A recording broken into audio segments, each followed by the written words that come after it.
बवासीर, जिसको पाइल्स और हेमोरॉइड्स के नामों से भी याद किया जाता है, एक इंतहाई शर्मिंदा कर देने वाला अज़ियतनाक मर्ज़ है जिसका शिकार मरीज़ ना तो सीधी तरह बैठ सकता है, ना अपने कामकाज सही तरह से सरअंजाम दे सकता है, ना चल फिर सकता है और ना ही कोई चटपटी चीज़, मिसाले वाली चीज़ खा सकता है और इंतहाई परेशानी का शिकार रहता है और दूसरी तरफ अपने मर्ज़ के इज़हार में इंतहाई शर्मिंदगी भी महसूस करता है।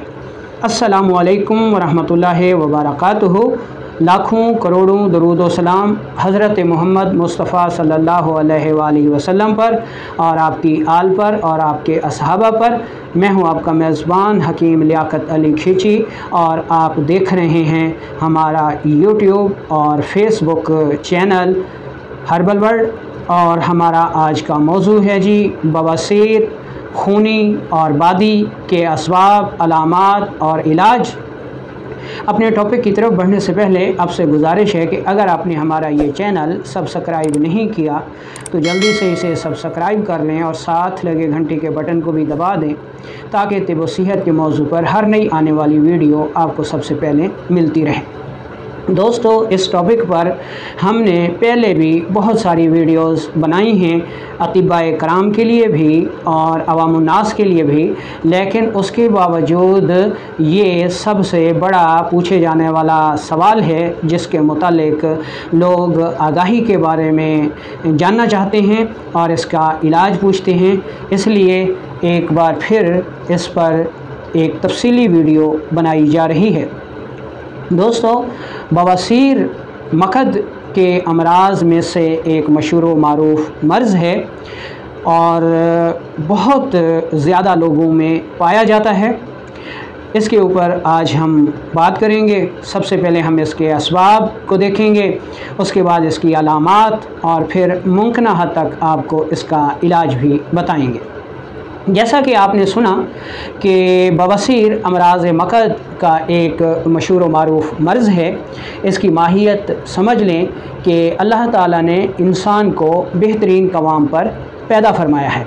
हमारा जो मकद है वो एक रिंग की मानंद, गोल छले की मानंद है जिसमें गुदद पाए जाते हैं और इन गुदद में वो रतूबत पाई जाती है जो कि मकद को तर रखती है ताकि बुराज यानी पखाने के अखराज के वक्त मकद ज़ख्मी ना हो जाए।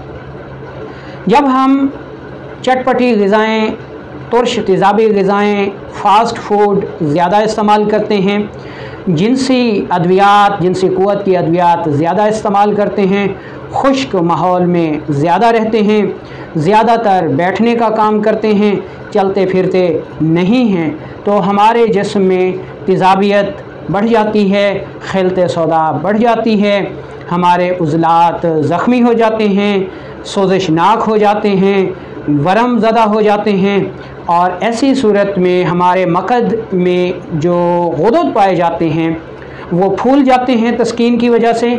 उनमें पीप नुमा, खून नुमा रतूबत जमा हो जाती है और जब ये फूल जाते हैं तो फिर इनको मसे कहा जाता है, मोके कहा जाता है।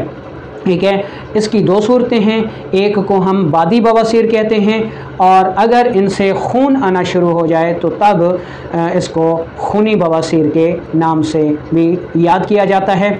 ये इसके असबाब हो गए। अब चलते हैं इसकी अलामात की तरफ कि इसकी अलामात को भी हम दो हिस्सों में तकसीम करते हैं, बादी बवासीर की अलामात और खूनी बवासीर की अलामात।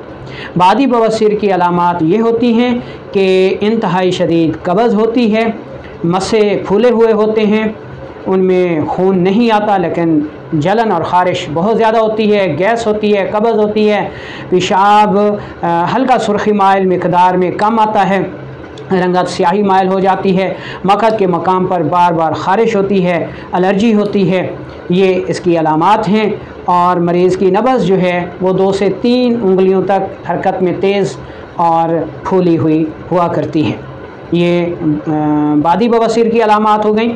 अब यहाँ पर इसका इलाज भी सुन लें, ठीक है, साथ साथ कि सबसे पहले तो हमने ग़िज़ा की इस्लाह करनी है, अपने असबाब को दूर करना है जिसकी वजह से ये बवासीर हुई है।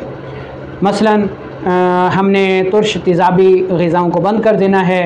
बैठने का काम अगर हम करते हैं तो रोज़ाना काम में हर 2 घंटे 3 घंटे के बाद 10 से 15 मिनट लाजमी तौर पर हमने वॉक करनी है। काम की नौइयत को चेंज करना है, अपनी ग़िज़ा को चेंज करना है, माहौल को चेंज करना है, ठीक है जी।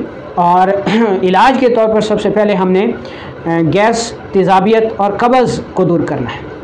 इस मकसद के लिए, यानी ये बादी बवासीर का इलाज, इस मकसद के लिए ये नुस्खा नोट कर लें कि आपने 3 चीज़ें लेनी हैं, तेज़पात, सनामकी और पुदीना खुश्क। तीनों चीज़ें बराबर वज़न लेकर इंतहाई साफ़ सुथरा कर लें और पाउडर करके महफूज रख लें। 2 से 4 रत्ती तक सुबह दोपहर शाम इस्तेमाल करें। एहतियात ये रखें कि मरीज़ को 2 से 3 पखाने आना बहुत ज़रूरी है।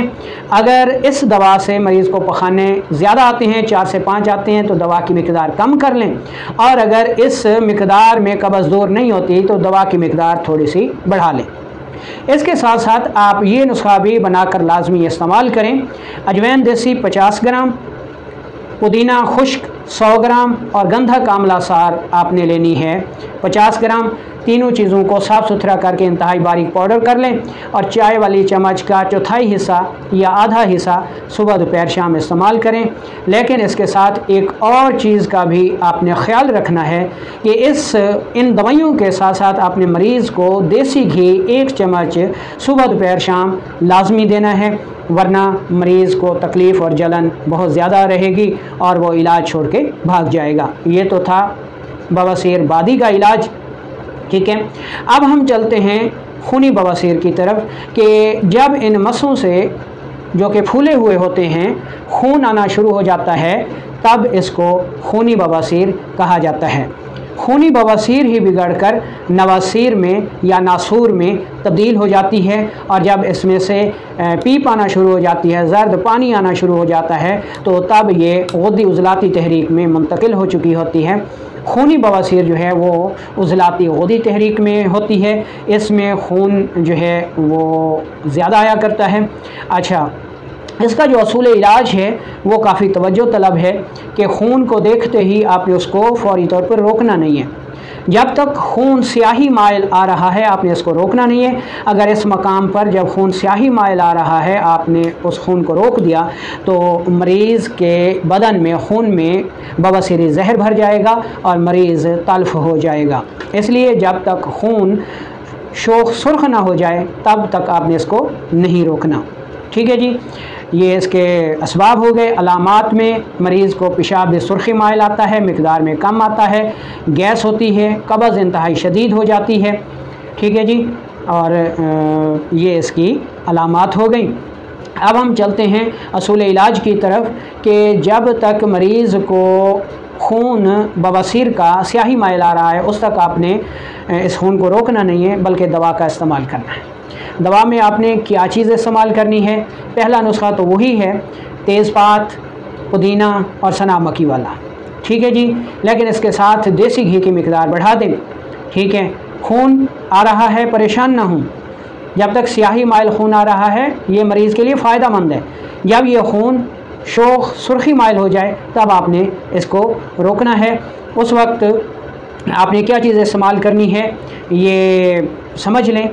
जब खून शोख सुर्खी माइल आ रहा हो, ठीक है जी, तब आपने ये नुस्खा इस्तेमाल करना है कि इसमें आपने सुहागा बरियाँ लेना है और मीठा सोडा लेना है, खाने वाला सोडा, और गंधा कामला सार बराबर वज़न लेकर इंतहाई बारीक पाउडर कर लें और 1 ग्राम दिन में 3 बार इस्तेमाल करें। साथ देसी घी का इस्तेमाल लाजमी तौर पर जारी रखें। खुराक सारी बलगमी दें, आसाबी खुराक दें, देसी घी, कद्दू शरीफ का हलवा, सब्ज़ तूरी, टिंडा, ये ग़िज़ाएँ ज़्यादा दें। अच्छा, अगर मसे हों जिनसे खून आता है तो आप ये नुस्खा इस्तेमाल करें, मसे भी इंशाल्लाह गिर जाएंगे। यानी यही नुस्खा सुहागा बरियाँ, मीठा सोडा और गंधक वाला इंतहाई बारीक करके कपड़ छान कर लें और 1 तोला ये पाउडर ले लें। अब इसमें 9 तोला आपने मिलानी है पेट्रोलियम जेली, मरहम बना लें, ये मरहम बन जाएगी। इसको सुबह शाम आपने इस्तेमाल करना है। कुछ अरसे के मुतवातिर इस्तेमाल से जो बवासीर के मस्से हैं वो गिर जाते हैं और बवासीर जैसे मूजी मर्ज से शिफा मिल जाती है। अच्छा, बाद ऐसे मरीज़ होते हैं कि जिनको रफ़ा हाजत के बाद इंतहाई शदीद दर्द होता है, जलन होती है, वो इसके साथ इन अद्वियात के साथ साथ ये नुस्खा भी बना लें और मकामी तौर पर लगाया करें। काफूर आपने 1 तोला लेना है और बादाम रोगन आपने 90 ml लेना है।